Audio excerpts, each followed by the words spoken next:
J'ai choisi la bibliothèque Marguerite Audoux pour une bonne raison, c'est que je savais qu'ils avaient un fonds poésie énorme. En même temps, un fonds très fourni du côté du judaïsme et un fonds très fourni du côté du monde ouvrier. J'ai trouvé de quoi me nourrir et éventuellement transmettre. Voilà. J'ai toujours eu le souci de la transmission, voire de la pédagogie. Il y a eu d'abord des ateliers d'écriture.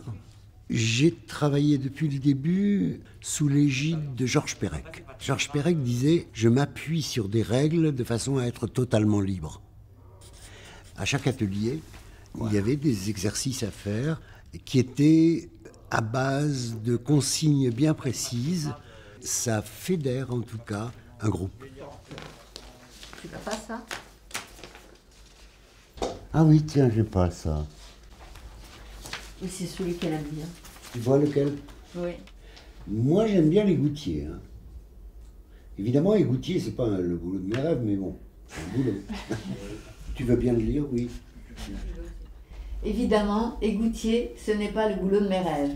Mais bon, c'est un boulot, et il y a pire. Ce que je ne pourrais pas faire, c'est croque-mort. J'aime trop la vie pour m'occuper des cadavres. C'est dimanche. Personne dans les rues, sauf moi et le copain Germain. Lui, il n'est pas très futé, mais il est gentil. Il dit qu'il est trop gros pour descendre. En vrai, il n'a juste pas envie d'y aller, alors il va m'attendre. Il m'offrira un coup à boire quand je remonterai. Évidemment, si cet idiot refermait le sas d'entrée pendant que je suis en bas, je serais coincée là jusqu'à je ne sais quand. Mais ce n'est pas son genre. J'y vais. Ah, c'est très bien. Tu l'as pas lu, Christine, non, en atelier, tu l'as pas lu. C'est très bien. Ah oui, il est super. Adjugé. Emballer, c'est pesé. Emballer, c'est pesé. L'idée, c'était quand même d'aller à la fois sur une recherche de ses propres talents d'expression et de le faire dans une collectivité. Je n'arrête pas de moi-même, je n'ai jamais arrêté de passer de l'individu au collectif. J'ai un peu de mal à égrener, disons, mes thématiques, mais je dirais qu'il y a une thématique conductrice qui est la résistance au conditionnement. Moi, je m'intéresse beaucoup à la façon de résister à tout ce qui peut conditionner l'individu. Et donc ça touche à la fois évidemment l'individu, ça commence dans la famille, et ça touche la société, donc le politique.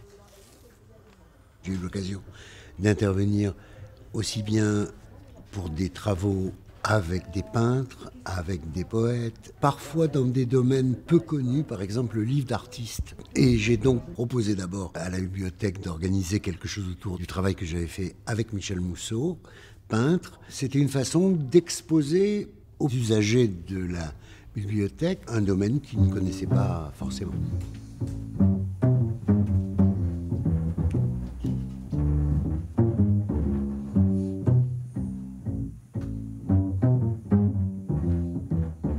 Moi, j'ai toujours eu un fort rapport avec les États-Unis et notamment avec le jazz. Je me suis passionné pour l'histoire du jazz, pour les grands personnages du jazz. Ça a influencé mon écriture, ça l'a revigoré à partir d'un certain moment. Il y a un homme sur lequel j'ai écrit qui est Chet Baker. Il s'est trouvé qu'au marché de la poésie, j'ai rencontré le contrebassiste qui avait joué avec Chet Baker pendant des années et qui s'appelle Ricardo Delfra. Pour la résidence, j'ai fait appel à lui.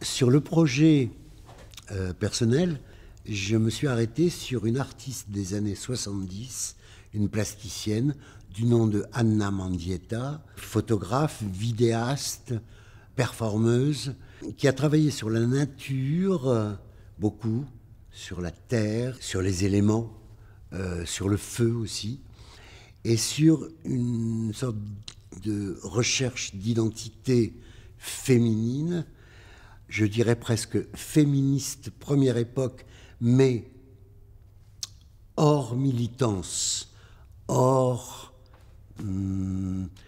théorisation, vraiment à titre individuel là.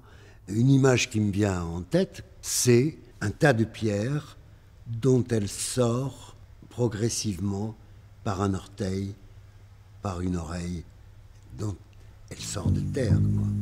Elle était la compagne d'un sculpteur très connu, Carl André. Certaines personnes pensent qu'il est pour quelque chose dans sa mort, c'est-à-dire qu'elle est tombée de l'appartement de Greenwich Village, du 32e étage, et voilà. Alors moi, ça me trouble beaucoup qu'elle sorte de terre dans son œuvre et qu'elle y tombe dans la vie réelle.